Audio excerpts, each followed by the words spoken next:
Today, I would like to introduce you to our featured small business owner and NSBC member, Kyle Condon from D&K Management Consultants. A very warm welcome to you, Kyle. Thank you, Leanne. Thanks very much for having me. It's only a pleasure. Kyle, now let's get into this. What does D&K Management Solutions do? What is your business all about? Okay, so effectively, we provide commercial intelligence, investigative services, basically, to clients across the board, both locally and abroad. And we assist them with anything from fraud investigations to due diligence prior to engaging in suppliers, engaging with other businesses, wanting to know what they're getting themselves into. Are these people, particularly in this day and age, are these people trustworthy? Are they compromised in any way politically?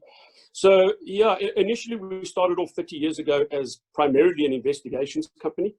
But that has grown over the years, and we now, as I said, focus largely on fraud, internal thefts, and due diligence. Wow, it's an extremely valuable service to offer, like you say, especially in this day and age. So, Kyle, why did you start this business? I think it's obvious, but yeah, why did you start? Yeah, I think the short answer is I grew up with this type of stuff. I come from a family of policemen. 30 odd years ago, it was a decision, do you follow the family route and go into a government, or at that stage, follow the route of government, military, etc., or do I jump straight into the private sector, which I agreed with at the time with my dad. We decided we would do that. He had come out of the police, and there was a definite need back in those days, as there is now, for businesses to be able to turn to private individuals and ask for assistance with investigating. As it turned out, what we started then turned into one thing led into the other. We're now the oldest running second generation investigations firm in Africa, and that's basically how I got into it. So it was sort of a calling, I suppose, but one couldn't know back then what it was going to end up like. But here we are 30 years later. That's incredible. 30 years and like that whole history with your family. I mean, you are definitely invested in this business. What do you love the most about running this business? I can see you're very, very passionate about this field that you're in. Yeah, for me, look, it's not a 9-to-5 job. I suppose just doing what we do.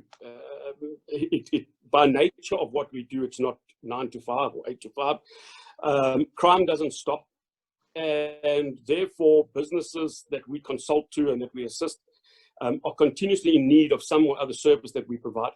And I think that's where the passion comes in. This isn't a job for us. Well, particularly for me, it's not a job. It's just what I am. It's more a case of I do what I do because that's what I know how to do and have sort of been exposed to. So there isn't really an issue. There's no Monday, there's no Sunday, there's no Saturday. Every day is a potential day to help somebody. And ultimately, I mean, we're still a business, and it's a potential day to grow the business. So that's how it's been, and that's how it still is. Sure. That's incredible.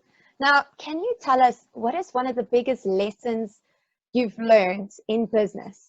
And I suppose as well in life. I mean, they can both be applicable, but what is one of the biggest lessons you've learned on this business journey?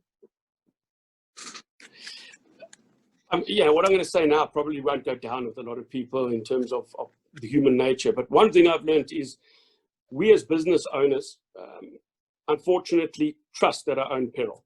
And I say that sincerely. Sometimes the biggest threats to your business come from within.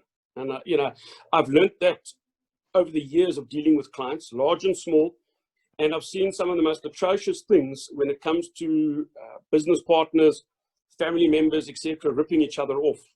Money does funny things to people. And as a result of that, I've sort of developed a saying, I suppose, within our business here that, as I said, you trust at your own peril. And our job is to not trust. So it's not the kind of thing you want to sort of, HR generally doesn't like you to go around telling people, you don't trust them.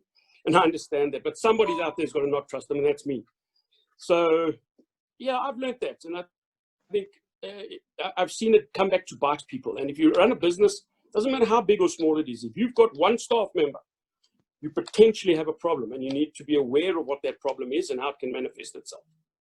I mean, that is a sobering reality, and I think a lot of us don't want to believe that, but I think many have learned it the hard way. So that makes so much sense. Okay, Kyle. So tell me, what do you focus on to help you through the tough times, to really persevere? I believe honestly that we are what we do. And when I say that, I mean that literally. It doesn't matter what business you're in, and it doesn't matter what your skills are. But if you don't live what you do, it becomes a job. And, you know, when it's a job, it becomes a chore. When you live what you do and you throw everything into that, whether it be, you know, just in your working environment, whether it be in your social life, once you start to exude what it is you do and how you operate, and that passion comes through, it's not a false passion, it's a real thing. And that's what gets you through the tough times. I didn't go to business school, so all the cliches about business, etc., I sort of had to learn as I went along. But one thing that always came sort of naturally was me and my team have to do things, and we have to deliver. People pay you for that service, and they pay you because ultimately they were happy with what they received, and you provided a solution, and that's basically what it is. And I think that's what makes you wake up every morning. That's what makes you put in the long hours. That's what makes the difference between somebody who works and somebody who lives what they do. And that gets me through. Wow. I think that could have gone in on one of those business lessons as well. That is something really our viewers can take with them. Like, ask yourself, like, is what I do who I am? Like, that's correct. It's amazing. Kyle, why should South Africa support small businesses now and beyond? I tell you what, I think the backbone of this country, it has been for many years, and I certainly think it's going forward, just judging from what we see and read every day these days, is small businesses. I think we fundamentally get it wrong at school level. We teach our kids that they've got to get these great marks, they've got to go off and then secure a job and work their way through the corporate structure. And I suppose, if I had to say, I'm a bit of a non-conformist when it comes to that belief. I believe that you should be encouraging entrepreneurship. The next generation of businesses everybody should be working for, and I use that word working loosely, but everybody should be doing something they love and for themselves. And small business, no matter what the size is, small business, if it is making you happy and your passion exists every day for it, that is what will keep the country going. Big businesses, there's obviously a place for them. There's place for multinationals, parastatals, government, etc. But we've learned, and we're seeing it right now, they're not always sustainable. They get affected by many other factors. With a small business, if you're doing it right, and yes, there's headaches and there's problems, but if you're doing it right and you keep plugging away at it and you're not scared to think out of the box and change things when they can change, and be flexible, you will succeed and business will continue. It's not going to disappear. I think people are scared it's going to suddenly come to an end because of all the COVID and the lockdown, etc. And we've all felt it. But I'm still convinced that the way to go is to educate our kids to start their own businesses, and to make sure that if you are working with your own business as such, you give 120%, and you will get through your life a lot happier than going to work for a boss every day. Absolutely, I can believe it. And just like you mentioned, the flexibility, the adaptability, the fact that you are taking responsibility and not waiting for someone to give you a job. That entrepreneurial mindset is so powerful, and it forces you to solve problems. Like, you are solving problems every day, and you're not waiting for someone else to solve them for you. So I would definitely agree. I think to teach our kids that type of a mindset, it would be instrumental to building this country and I don't know, steering them along the path of prosperity, actually. I agree with you. And I think if we could all have kids that yes, they went to school and they did the basics that needed, but there was a subject that was specifically on entrepreneurship, business management, the pitfalls, etc. And I think that's where schools are getting it wrong. I think that's where the whole education system. We are still in the modern age churning out job seekers. And I think that there is a problem. You shouldn't be churning out job seekers. You should be churning out job creators. And it is our role as parents, it is our role as role models to teach the younger generation, stop looking for a job and create the job. Absolutely. Think beyond a job and create your own. When it comes to supporting small businesses can be how this generation learns about business. And a small businesses can hire the youth, they can hire people and teach them how it actually works. And that is why South Africa support these small businesses so that they can hire and teach and build our nation in that sense. Yeah, absolutely. Kyle, spot on. Do you have any closing message? Is there anything you'd like to end with? No, nothing sort of profound and is going to go down in any great quote book. But no, I just, I do think that these times are tough. We're seeing it. I'm seeing it with clients.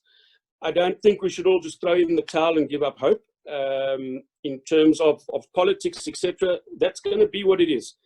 But as small business owners, and just because we use the word small business owners doesn't necessarily mean you need to think small. And, some of the biggest organizations that I deal with started off as a one-man show. And I think that's the dream that one has to continue chasing. And it's not for everybody. But in closing, I would just say that, don't feel because you're categorized in small business or as a micro enterprise or even as a one-man show at the moment, it has to stay that way. If you've got the dream to go big, go big. If you're happy with what it is, stay with what it is. But make sure when your eyes open every morning, you are looking forward to tackling whatever the day is going to throw at you. Excellent. Thank you so much, Kyle. Really appreciate Absolute pleasure. Words of wisdom. And I'm sure everyone enjoyed learning from you and hearing about you. If you want to find out more about Kyle and D&K Management Consultants, we will leave some of the information about them in the comments of this interview. Thanks again. And remember, South Africa, go support small businesses.